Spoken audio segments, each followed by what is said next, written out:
I want to reiterate. I talked about this yesterday, but I want to reiterate.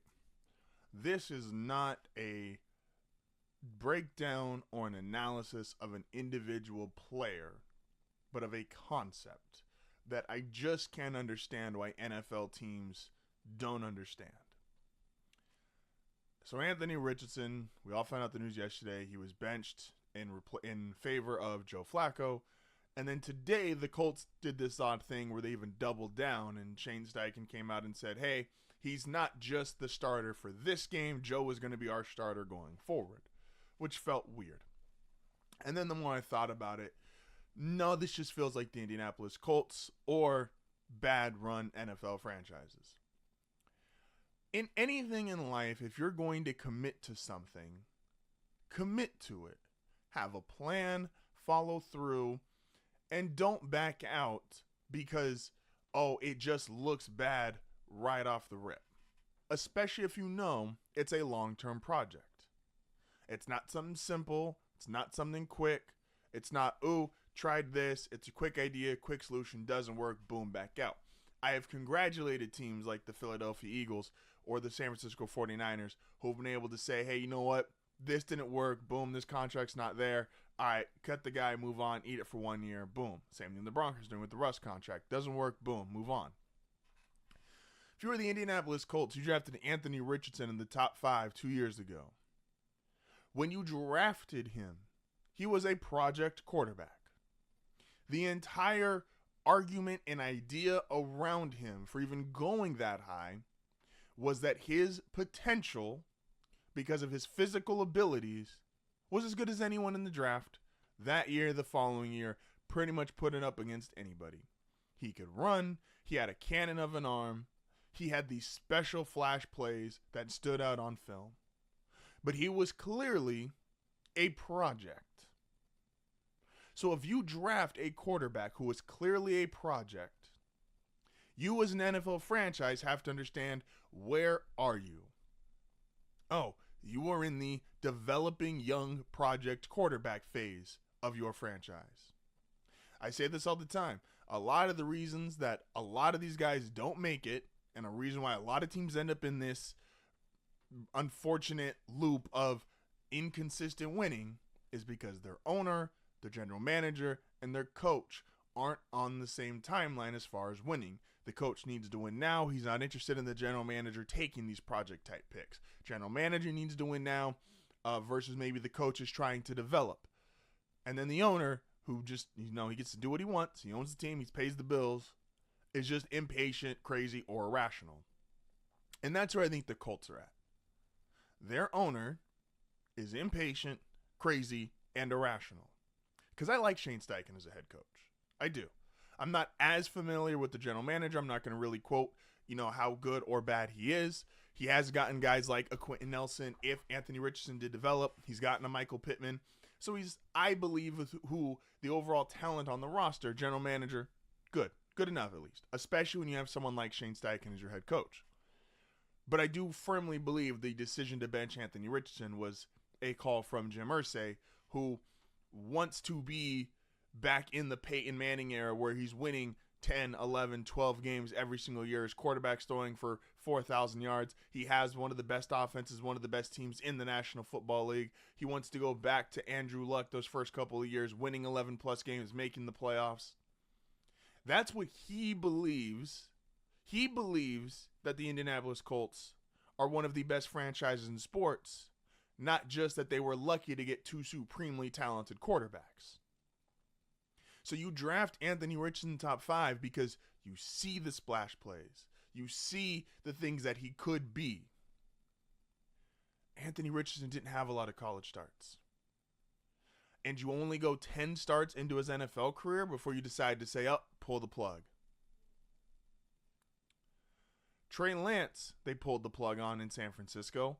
But San Francisco has a true title contending roster. And again, they lucked into Brock Purdy, who has been able to stabilize them as a 7th round pick. The Indianapolis Colts do not have near the amount of talent that the San Francisco 49ers had, nor are they going to luck into Brock Purdy. They're deciding to start 39-year-old Joe Flacco. Again, if you're going to do something, commit to it, especially if you know it's long term. If you have a child, you don't say, oh, second grade, he's not that smart, he's never going to be smart, forget college, get him ready for McDonald's. A child, raising a human being, is a long-term project. Trying to develop a franchise quarterback from a guy who is super raw, who needs the snaps, who needs the experience, is not a 10-game process. And again, while we like Quentin Nelson, while we like Michael Pittman, while we like some of the things they have on defense, some of the guys they got on the offensive line, this is not San Francisco where you're listing off 6, 7, 8 all-pro guys who need to win now while they're in their prime. The Colts have a good roster, not great. A couple of great pieces, but a good roster, not great. And again, you committed by bringing in an offensive head coach who maybe the problem is Shane Steichen did too well last year. Maybe the problem is Shane Steichen overachieved with what he had at quarterbacks because Anthony Richardson got hurt, that the assumption in Jim Irsay's mind was, oh, once we get Anthony back, he's going to be great. He's a project quarterback. Listen, everybody wants Josh Allen until it's time to really have Josh Allen. Everybody wants Lamar Jackson until it's time to have Lamar Jackson. What does that mean? Josh Allen, Lamar Jackson, Patrick Mahomes. You could argue the 3 best quarterbacks in the NFL right now. All were treated as projects and guys to develop. Mahomes and the Chiefs, they had Andy Reid. They believed in what he could do, what he could teach, and what he could be as an offensive play caller and a coach. And they let him sit, and they practiced him hard, so that when he came out a year after watching Alex Smith, a year after going through all those hard practices, they ramped him up and treated him as a project quarterback, because Mahomes coming out of college was a raw project quarterback. He had the arm, he had the flash plays, but they weren't great at Texas Tech. He did basically what every other Texas Tech quarterback did. But what was the difference between him and Graham Harrell? Graham Harrell was small, not the arm strength, clearly a product of his system. Mahomes, you saw the arm strength, you saw some of the athleticism, you saw the ability.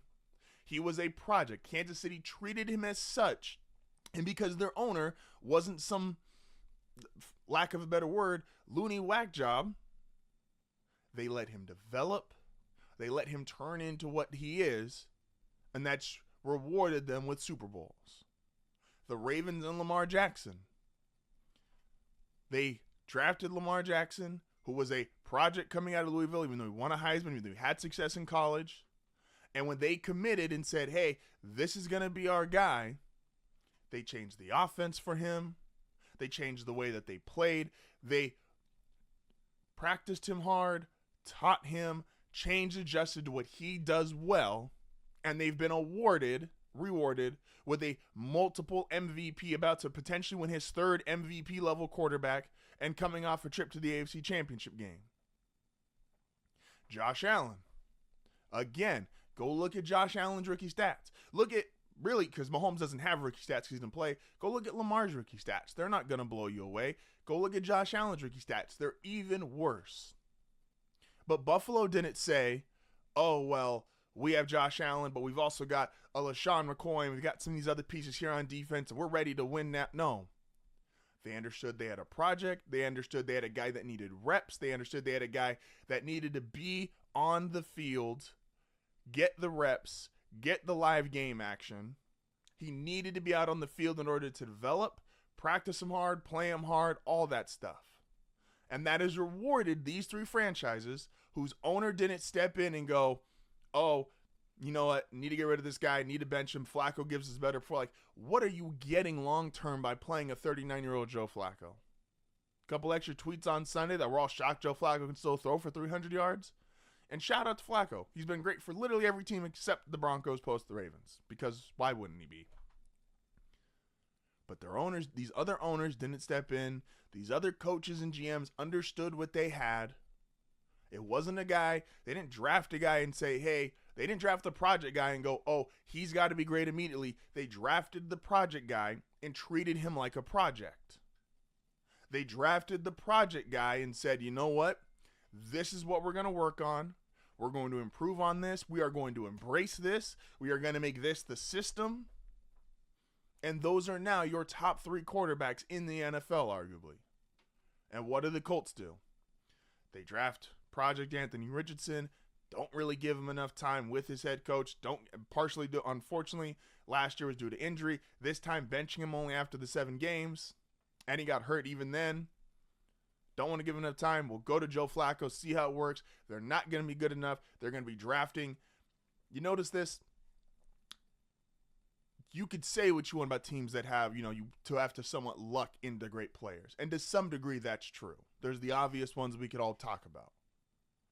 But the teams that consistently, where their draft position is a clear sign of ownership and stability. The teams that draft 1 through 10, go look at them right now. Who's set to draft 1 through 10? And it's traditionally the same teams. The Panthers, the Jets, the Saints.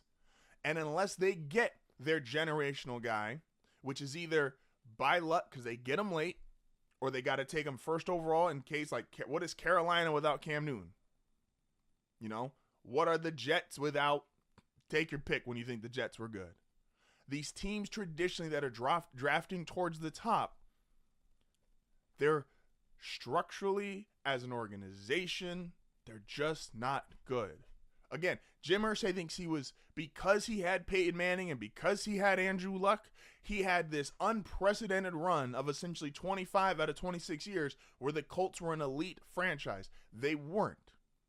They were 2 all-time talents at the position doing a whole bunch of covering up for an owner who's not a football guy but wants to be a football guy. Coaches, take your pick on how you feel about them. And again, I like Shane Steichen as a coach, but then let Shane Steichen coach. You gave him this quarterback. We all remember week one. Week one, Anthony Richardson, you could say what you want about his completion percentage. He might still have the best and craziest throw in the NFL this year. That throw he made week 1, Houston, falling off his back leg 60 yards on a rope to the receiver for a touchdown, is still potentially the craziest throw we've had all year. And that is the talent that you see in Anthony Richardson, and that's why you drafted him. 10 starts? When you know he didn't have a lot of college starts? Look at the teams this year, Jim Irsay. Chicago with Caleb Williams. Washington, Jaden Daniels, and even Denver with Bo Nix. Look at the structure they've put around these quarterbacks. Look at the talent they've put around these quarterbacks. And I'm not saying it's all perfect. And it's probably never going to be totally perfect. But the reality is, Washington got Cliff Kingsbury, paired him with Jaden Daniels. Chicago went out and got talent. Sean Payton essentially handpicked Bo Nix. These guys have all been given structurally a better situation than you've ever given Anthony Richardson. You need to understand that. So, again, it's just insane to me that the Colts are not a good or well-run team, and that's with talent, that's with a coach that I like, but it just goes to show you, similar to another team in the Dallas Cowboys who you could argue that they have talent, you could argue that they have potential, but that ownership and the structural level just breaks a lot of teams down, man. It's insane to me. And it's insane to me that people are going at Anthony Richardson and say, like, oh, well, he didn't produce. He was a project from the get-go. They knew they were going to be in this kind of situation.